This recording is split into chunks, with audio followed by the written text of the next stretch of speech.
ओम शांति। आज 22 जुलाई 2026।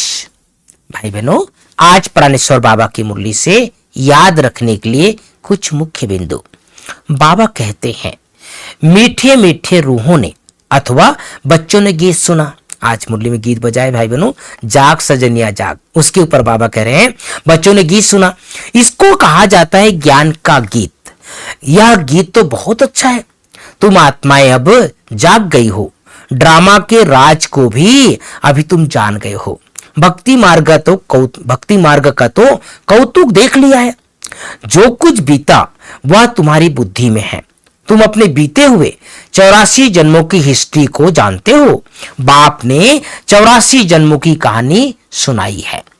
आज की मुरली से दूसरी बिंदु, बाबा कहते हैं, हे आत्माएं जागो, तुमको अब ज्ञान का तीसरा नेत्र मिला है। कितनी जागृति आई है।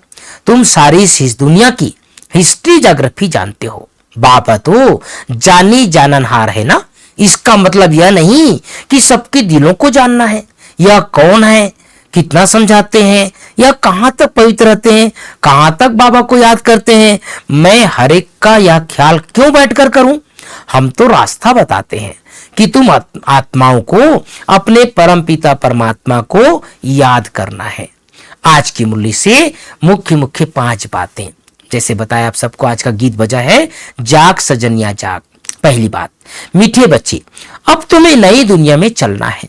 अब यह दुख के दिन पूरे हो रहे हैं, इसलिए पुरानी बीती हुई बातों को भूल जाओ।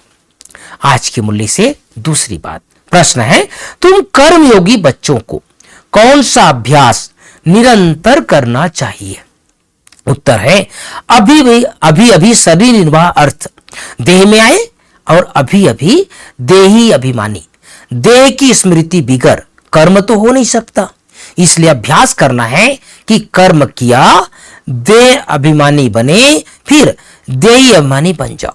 ऐसा अभ्यास तुम बच्चों के सिवाय दुनिया में कोई कर नहीं सकता। आज की मुरली से तीसरी बात, ज्ञान और योग पर पूरा टेंशन देना है। सुनने समय बहुत शांत एकाग्रचित होकर बैठना है। कर्मयोगी भी बनना है। बाप ने जो घर का रास्ता बताया है वह सबको बताना है। स्वदर्शन चक्रधारी बनने के साथ साथ ज्ञान शंख भी बजाना है। आज की मुरली में चौथी बात, वरदान। महान और मेहमान, इन 2 स्मृतियों द्वारा सर्व आकर्षणों से मुक्त बनने वाले उपराम व साक्षी भाव। महान और मेहमान, इन 2 स्मृतियों द्वारा सर्व आकर्षणों से मुक्त बनने वाले उपराम व साक्षी भाव। 5वीं बात, स्लोगन। सर्व की शुभ भावना और सहयोग की बूंद से बड़ा कार्य भी सहज हो जाता है। सर्व की शुभ भावना और सहयोग की बूंद से बड़ा कार्य भी सहज हो जाता है। तो भाई बहनों, बाबा ने हम सबको विशेष इशारा दिया है। जैसे बाबा ने आज मुरली के जो गीत बजाए ना, उसके ऊपर ही विस्तार से बताया। ये गीत तो बहुत अच्छा है। आप सबको बता देना चाहता हूं, साकार बाबा के समय ज्ञान का गीत नहीं बना था। तो बाबा के समय की जो कुछ फिल्मी गीत थे, जिसको बाबा ने कई बार कहा कि बाबा टच करके बनवाए, वही उन्हीं गीत से बाबा मुरली शुरू करते थे।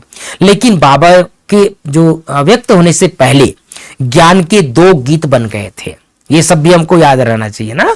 कितना मीठा कितना प्यारा शिव भोला भगवान, और दूसरा वसुधा के इस अंचल पर शिव स्वागत आज तुम्हारा। ये हमारे परम आदरणीय रमेश भाई जी ने लिखा था, और बहुत सुंदर गीत। आप सब अगर टाइम मिले तो जरूर ये दोनों गीत सुनना चाहिए, क्योंकि साकार बाबा के समय का बना हुआ बाबा का ज्ञान का गीत, ये दोनों उस समय के गीत। इतने सुंदर भाव विभोर भरा हुआ है उन गीतों में, दोनों में। तो ये जरूर सुनना चाहिए बाबा। और इसी गीत के ऊपर ही बाबा की मुरली चलती थी। और बाबा ने आज खास हम सबको अभ्यास कराया भाई बनो।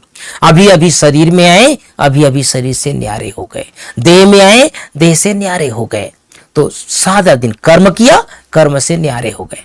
तो आज पूरा दिन हमें हर घंटा एक बार आत्मा बन करके शरीर में रहना है, और आत्मा से निकलकर, शरीर से निकलकर परम धाम पहुंच जाना है। तो जाना और आना, ये अभ्यास सारा दिन हमको आज करते रहना है। ओम शांति, ओम शांति।